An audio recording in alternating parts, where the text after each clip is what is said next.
Bonsoir, je suis Fabrice Raoult, responsable de rédaction aux éditions LexisNexis. Bienvenue à cette nouvelle session de Jury Covid-19, la série webinaire de LexisNexis et du Club des juristes sur les aspects juridiques de la crise sanitaire. Aujourd'hui, nous allons parler droit social et vous allez pouvoir interroger deux invités. Monsieur Benoît Serre, vice-président de l'Association nationale des DRH, et Maître Jean-Michel Mire, avocat associé du cabinet Capstan. Pour poser vos questions, je vous rappelle qu'il faut utiliser le menu questions à droite de votre écran. Plus de 730 000 entreprises auraient recours au dispositif exceptionnel d'activité partielle, soit près de 9 millions de salariés, un salarié du privé sur trois. C'est dans ce contexte que l'employeur a besoin de connaître les mesures qu'il va devoir mettre en place dans la perspective d'une reprise d'activité. Donc, je vous propose ce soir de concentrer nos échanges sur l'anticipation de ce déconfinement pour les employeurs. Mais auparavant, je voudrais, Maître, que vous nous disiez sur le dispositif d'activité partielle, si au jour d'aujourd'hui, il vous paraît enfin complet et opérationnel, ou bien s'il reste des problématiques juridiques résiduelles encore à lever.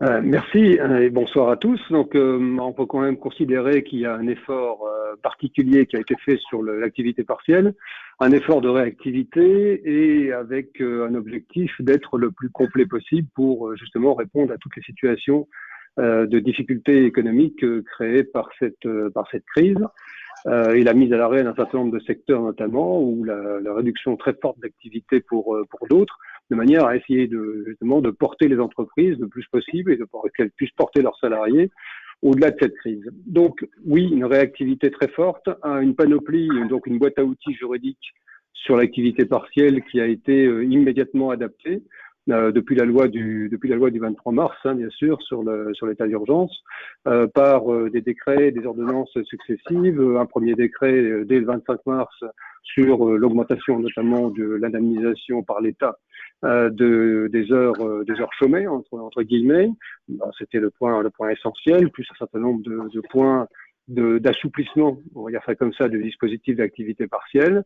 Et ensuite, une ordonnance intervenue, elle, le 27 mars pour compléter ce dispositif, sur, là encore, un certain nombre de sujets. Et pour finir, un arrêté du 31 mars qui a porté le volume global d'heures indemnisables, le contingent annuel d'heures indemnisables à 1607 heures. Donc une année complète, base 35 annualisée, ce qui est effectivement aussi un effort très important. Donc, on a effectivement un dispositif qui s'est mis en place très vite. Alors, bien entendu, cette rapidité dans l'exécution a entraîné un certain nombre de petites difficultés d'ajustement et d'aller-retour qui, parfois, ont conduit justement à des interprétations une semaine non confirmées, voire même infirmées la semaine suivante, dans le cadre des échanges et notamment des documents questions-réponses mis en ligne par le ministère. On en trouve encore aujourd'hui. Maintenant, ce qu'on peut se dire, c'est que le dispositif est stabilisé. Il y a encore deux décrets importants, notamment un décret important qui est attendu et qui vise en particulier à régler la problématique des forfaits jours et des cadres dirigeants ou des VRP, donc de tous les salariés qui ne sont pas soumis à une durée du travail précise. Et donc des cadres en jour en particulier, qui va permettre aussi justement de convertir les heures chômées pour ces personnes en nombre d'heures et donc effectivement de calculer l'indemnisation. Ça, c'est un décret qui est annoncé à de multiples reprises, qui est attendu. Au-delà de ça, on peut dire aujourd'hui que le dispositif est relativement complet et que, à travers encore, comme une fois encore, il y a quelques allers-retours qui sont fâcheux, comme récemment sur la prise en compte des rémunérations liées aux heures supplémentaires récurrentes, qui était quelque chose qui était envisagé auparavant. Il y a eu un aller-retour dans le document du 10 avril dernier de questions-réponses, avec une réponse différente apportée par le ministère et qui est susceptible de créer des difficultés pour toutes les entreprises qui ont ce type de dispositif d'heures supplémentaires structurelles. Bref, là, on a encore de l'ajustement, mais une fois encore, globalement, oui, on peut dire que le dispositif est complet et qu'il devrait pouvoir donc être prolongé au 11 mai pour les entreprises qui pourront sortir effectivement du confinement et de cette situation le 11 mai, ou qui pourront reprendre leur activité avant ou après le 11 mai, en fonction de la situation économique. Alors justement, parlons de la reprise d'activité. Une question peut-être pour Benoît Serre. Quelles sont très concrètement les premières mesures à prendre par un employeur pour satisfaire à ses obligations de sécurité et de prévention, notamment au vu des décisions dont on a entendu parler du tribunal de Nanterre sur Amazon? Oui, bonjour à tous. Alors sur les mesures à prendre au moment de la reprise d'activité, on peut en distinguer plusieurs ordres parce que ce qui s'est passé sur Amazon, c'est des dispositifs qui existent déjà. Il y a toute une inconnue sur les conditions de reprise qui seront fixées par les conditions dans lesquelles le gouvernement permettra ou non le déconfinement à partir du 11 mai et si votre entreprise est concernée par les règles fixées par le déconfinement. C'est vrai que le premier sujet à adresser, c'est évidemment, et on l'imagine bien, garantir la sécurité et la santé des collaborateurs, puisque les entreprises, les employeurs ont cette responsabilité. Ils l'avaient avant la crise, ils l'ont encore plus après la crise, puisque un certain nombre de dispositifs qui ont été mis en place, soit par la loi d'urgence sanitaire, soit par les ordonnances qui ont suivi, sont venus rajouter des éléments de sécurité. Alors, les trois grands domaines, c'est d'abord des domaines de nature collective. C'est-à-dire que rouvrir des locaux, accepter le retour sur site signifie que ces locaux, entre guillemets, sont sains. C'est-à-dire qu'on garantit à ceux qui les rejoignent que ces locaux ne sont pas contaminés. Donc il y a un gros travail effectivement de nettoyage, de décontamination. On verra ce que le gouvernement imposera. La deuxième chose, c'est que ces locaux devront certainement être adaptés. Pour ceux qui travaillent encore aujourd'hui, ils l'ont été. Ils le seront pour tous ceux qui reviendront au travail après le 11 mai. C'est notamment l'aménagement des locaux pour permettre la fameuse distanciation sociale. C'est également l'aménagement des locaux visant à permettre d'accéder à chaque collaborateur aux différentes mesures sanitaires type masque, gel hydroalcoolique, etc. etc. C'est également de réglementer les conditions d'accès aux différents locaux, non seulement pour les salariés de l'entreprise, mais évidemment pour la clientèle qui pourrait y venir. Et je ne parle même pas des locaux accueillant du public, parce que ceux-là, semble-t-il, seront traités dans le cadre du déconfinement un peu plus tard, mais il nous manque beaucoup d'éléments. Ça, c'est les dimensions collectives, on va dire, elles sont presque un peu immobilières. La deuxième chose, c'est un différent déploiement de mesures de protection des individus. C'est-à-dire que vous avez sans doute entendu qu'il y a des débats. Il y a un débat qui va être posé à l'Assemblée nationale le 28 avril et au Sénat le 29 sur la fameuse affaire du tracking, donc comme on dit du traçage. Est-ce qu'on va autoriser ou pas? Est-ce que les entreprises vont être responsables du traçage des collaborateurs pour éviter les risques de contamination? Tout ça, aujourd'hui, c'est dans un flou artistique parce que ça pose, et Maître Mir pourra évidemment compléter, ça pose énormément de questions sur le plan de la liberté individuelle. Donc, par conséquent, ce sont des choses, en tout cas, déployer des mesures de protection individuelle sur les différents lieux de travail dans lesquels les gens reviennent sont absolument fondamentales. Notamment, je les ai cités, notamment si le gouvernement décide qu'on ne peut plus sortir à l'extérieur de chez soi sans un masque, alors ça s'appliquera dans les entreprises. Le fameux gel, les mesures barrières, la capacité à se laver les mains, enfin tout ce que vous connaissez par cœur. Ça, c'est les deux grands domaines.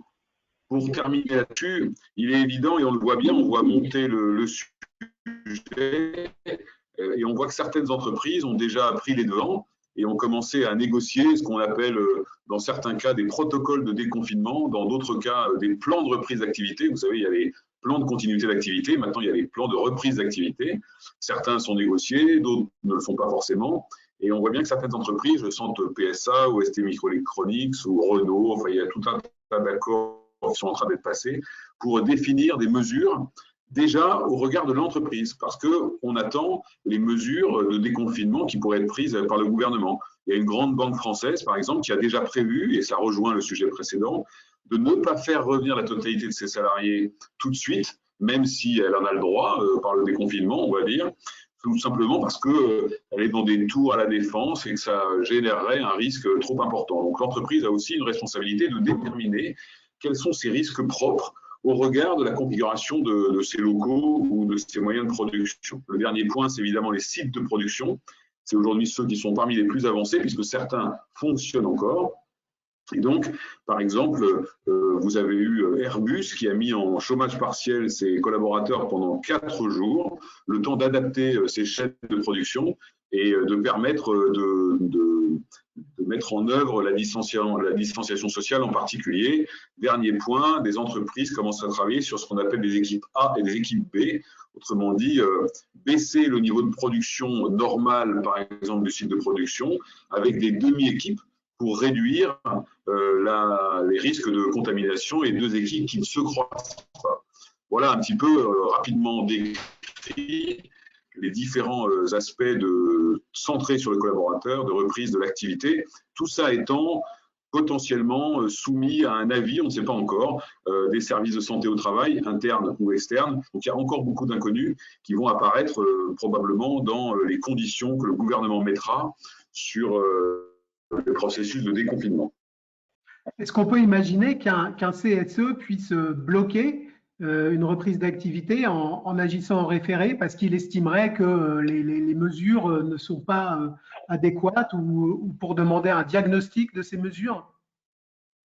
Ouais. C'est probable.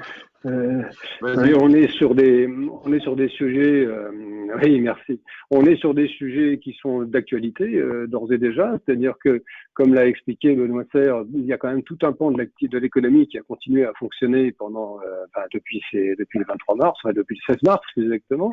Notamment dans l'industrie, dans des secteurs clés d'ailleurs, par exemple la pharmaceutique, et où effectivement la question de la sécurité, donc de la prévention, des mesures préventives destinées justement à éviter la contamination sur site, a été déjà posée dans de nombreux cas via les CSE, via les syndicats, via l'inspection du travail et puis les entreprises elles-mêmes qui d'emblée ont commencé effectivement à mettre en place des plans de prévention justement destinés à éviter que le virus ne vienne effectivement se mêler au processus de production et ne contamine l'ensemble des salariés appelés à venir sur site. Donc ça, c'est un sujet qui est déjà d'actualité, avec immédiatement des contradictions qui se sont faites jour, bien sûr, de l'anxiété générée par le virus, c'est indéniable, donc il n'y a pas de raison que la population salariée ne soit pas concernée sur ces sites, et donc des problématiques de droit de retrait qui se sont posées compte tenu de ce que certaines personnes estimaient que les mesures de prévention étaient insuffisantes, des problématiques de danger grave et imminent, effectivement, mise en œuvre par des membres de CSE, estimant effectivement que cette insuffisance conduisait à mettre les salariés en danger, et donc en demandant à l'entreprise, dans le cadre de ces procédures de danger grave et imminent, de rectifier et donc d'aller plus loin effectivement dans le processus de prévention, et ça allait bien entendu jusqu'à la demande de réduire l'activité ou éventuellement même cesser toute activité pendant une certaine période. Donc tout à l'heure, Benoît Serre a cité l'exemple d'Airbus qui s'est mis en chômage partiel le temps d'adapter ses chaînes, entre guillemets, et son processus de production. D'autres entreprises ont continué à fonctionner en réduisant effectivement l'activité sur les éléments essentiels. Et on a vu par exemple que dans le cas d'Amazon, l'une des demandes qui était faite, c'était de dire l'entreprise ne peut pas continuer à servir tous ses clients, y compris sur des produits de confort, on va appeler ça comme ça, confort ou autre. Elle doit restreindre cette activité à ce qui est effectivement essentiel. Et donc tout un débat est né sur la notion d'activité essentielle. C'était le cas également avec les activités essentielles à la Poste, par exemple, dans une autre affaire qui a donné lieu à une autre décision du tribunal judiciaire de Paris la semaine dernière, par exemple. Donc la notion même d'activité nécessaire, voire essentielle, est effectivement au cœur du débat. Donc nous sommes déjà effectivement dans cette dimension-là. Il y a déjà un débat autour de cela, et bien sûr que les CSE sont, puisque ce sont les interlocuteurs de l'entreprise, sont les acteurs effectivement de cette discussion sur, bien entendu, le diagnostic, sur santé-sécurité. L'employeur connaît ses obligations en la matière, il sait qu'il a une obligation de sécurité, et il sait qu'il a une obligation de prévention. Donc il peut mettre en place ce plan de prévention au vu de son diagnostic. Le CSE est là justement pour partager le diagnostic, discuter du plan de prévention et apporter ses propres réponses. Et évidemment, dans 90% des cas, ça se passera, je pense, dans le dialogue et on arrivera effectivement à des mesures consensuelles, en tout cas prises de manière consensuelle. Et il se peut qu'il y ait un certain nombre de cas, comme celle qu'on a évoquée tout à l'heure, où il y a un réel désaccord sur le diagnostic ou sur les mesures de prévention, hein, puisque c'est tout l'objet de ces discussions sur la santé, sécurité, conditions de travail. Il y a d'abord le diagnostic, partagé par partagé, et ensuite il y a effectivement le plan de prévention associé à ce diagnostic. Donc c'est là effectivement que, bien sûr, qu'il peut y avoir un désaccord total qui se termine au contentieux, comme dans l'affaire Amazon, comme dans l'affaire de la Poste, avec d'ailleurs, vous l'avez noté, 2 décisions différentes. Dans l'affaire de la Poste, le tribunal judiciaire de Paris reconnaît à la Poste ce qu'elle a fait en matière justement de prévention, mais lui demande malgré tout d'élaborer effectivement ce qui est prévu par le Code du travail, le document unique d'évaluation des risques, en tout cas de le mettre à jour pour tenir compte du facteur épidémique dans le processus de travail. Ça, c'est un point. Et donc, on a une décision, entre guillemets, de compromis pour Paris. Une décision, par contre, d'hier de Nanterre dans l'affaire Amazon, où au contraire, là, le diagnostic du tribunal, la décision du tribunal est négative pour Amazon, estimant que Amazon n'a pas justement fait le diagnostic suffisant sur le sujet, n'a pas suffisamment cherché à protéger ses salariés. En tout cas, que les mesures qui sont prises et qui existent sont insuffisantes pour justement faire face aux menaces épidémiques. Et dans les 2 cas, il y a un point aussi qui sera forcément un des points de discussion forts. Dans les 2 cas, les 2 tribunaux posent également le problème des RPS. Comme j'évoquais au départ, évidemment que cette épidémie génère de l'anxiété. En fait, il va y avoir que le déconfinement, la question effectivement du traitement presque psychologique de l'effet de groupe, de l'effet de foule. Et ça, effectivement, ça va générer déjà de l'anxiété, donc des RPS qu'il va falloir anticiper et essayer de traiter et de surmonter. Et puis, il y a, et c'est le tribunal judiciaire de Nanterre hier qui en parle pas mal, il y a l'effet aussi, justement, des changements d'organisation rendus nécessaires pour prévenir les risques liés à l'épidémie et qui peuvent eux-mêmes générer des RPS en particulier. Donc, ce que le tribunal dit, c'est attention à toutes ces mesures qui elles-mêmes peuvent générer d'autres risques qu'il faut également prévenir. Donc, c'est pas effectivement, c'est pas une impossibilité de faire, mais il y a un travail qui est assez consistant pour pouvoir arriver à une situation peut-être pas maîtrisée, mais en tout cas suffisamment encadrée pour la reprise d'activité. Alors, une question très pratique, peut-être pour Benoît Serre. Vous avez évoqué à l'instant le droit de retrait. Est-ce qu'à l'inverse, on peut imaginer qu'un employeur puisse interdire la reprise du travail à un salarié malade, par exemple s'il a un salarié fiévreux, ou l'obliger à être en chômage partiel ou en télétravail? Alors, c'est plutôt différentes choses. Comme je l'indiquais tout à l'heure, l'employeur, et Jean-Michel Mir vient de le rappeler, il a quand même un certain nombre d'obligations de sécurité et de santé de ses collaborateurs. Donc s'il a connaissance, mais ça c'était même avant le confinement, hein, s'il a connaissance qu'un collaborateur est effectivement touché par le Covid ou même aurait été en situation de potentielle contamination, il a la responsabilité de faire en sorte qu'il ne puisse pas accéder aux locaux et surtout qu'il se fasse soigner ou qu'il se fasse tester. Vous savez que notamment… Oui, pardon. Est-ce qu'on peut dire clairement si un salarié malade a une obligation de se signaler à l'employeur? Alors, c'est un peu complexe ça, parce qu'il a effectivement l'obligation de signaler à l'employeur qui constitue un danger. Il n'est pas obligé d'expliquer le détail. En revanche, l'employeur peut effectivement s'assurer, c'est d'ailleurs une des raisons qui fait que la question de la prise de température, qui a notamment été autorisée dans certains sites de production de ST Microelectronics, donne le droit de fait à l'employeur de s'assurer que son collaborateur est dans l'état de santé qui lui permet d'accéder à l'entreprise. Donc ça, c'est un premier point.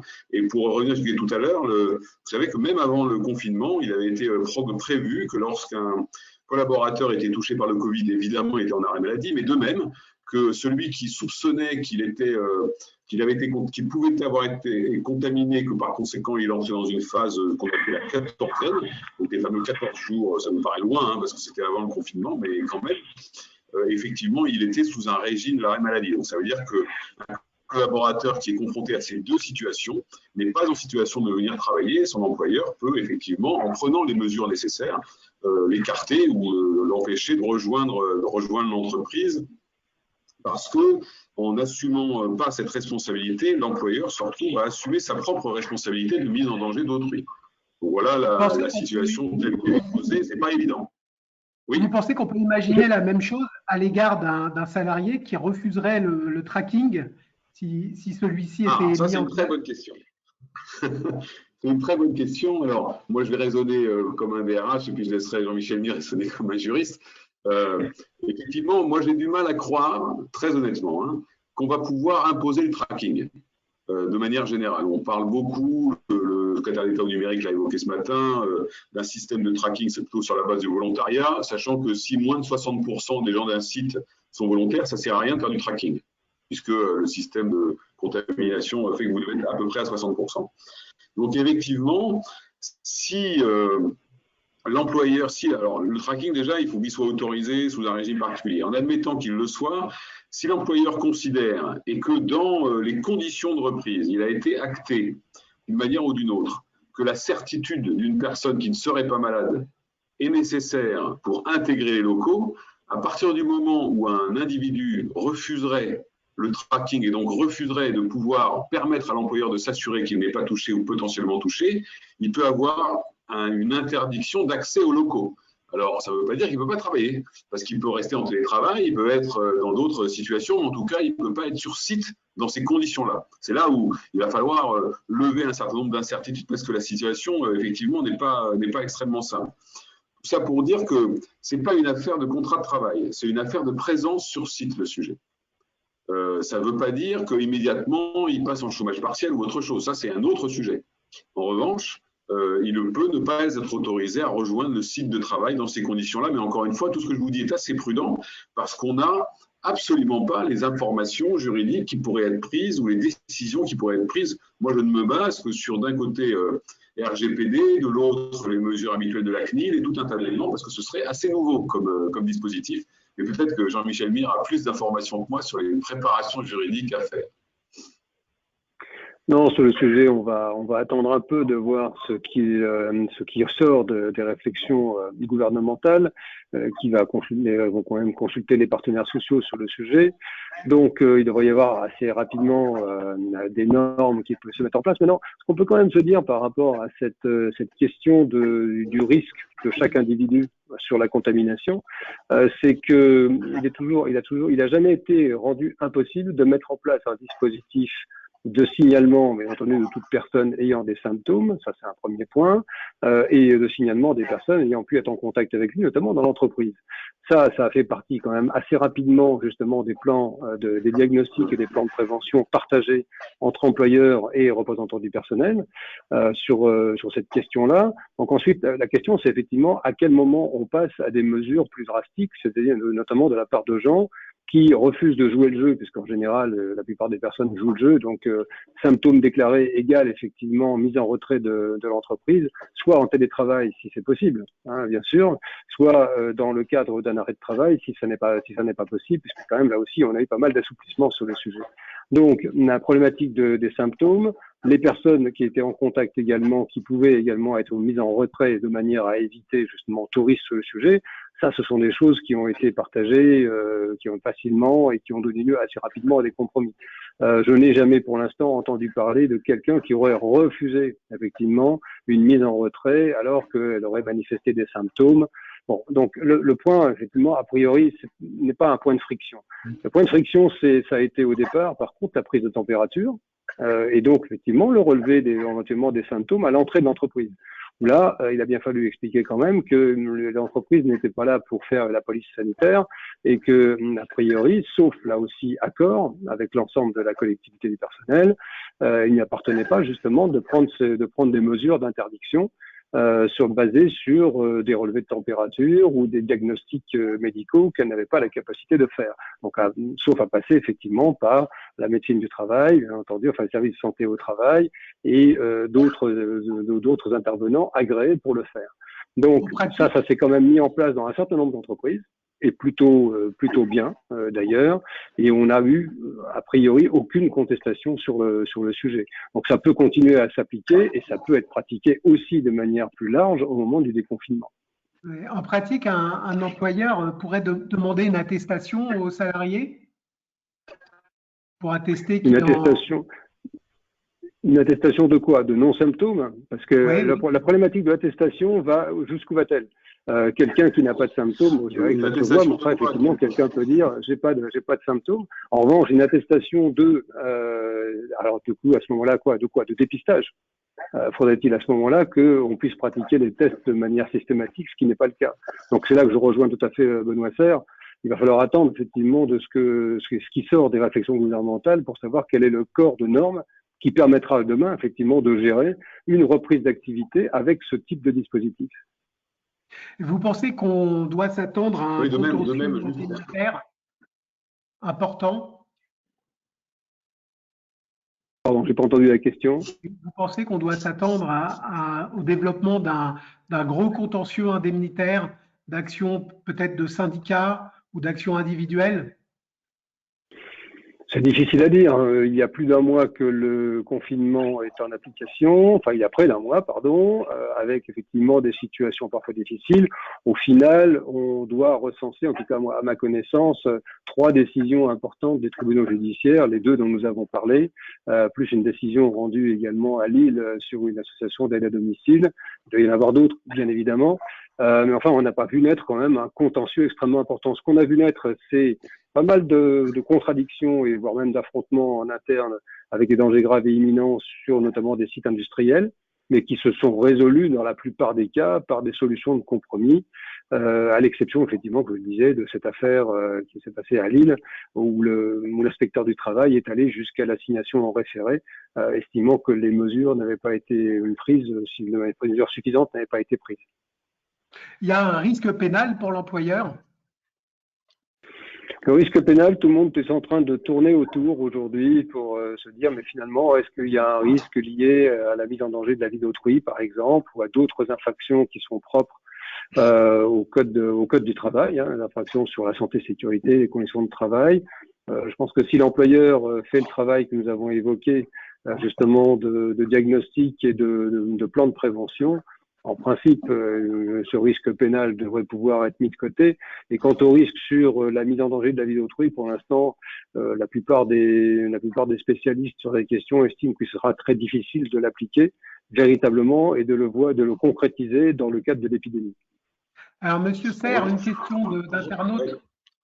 Est-ce qu'il va y avoir des indications précises sur le nombre de salariés possibles dans les bureaux, par exemple au sein d'un même open space ou dans un bureau partagé?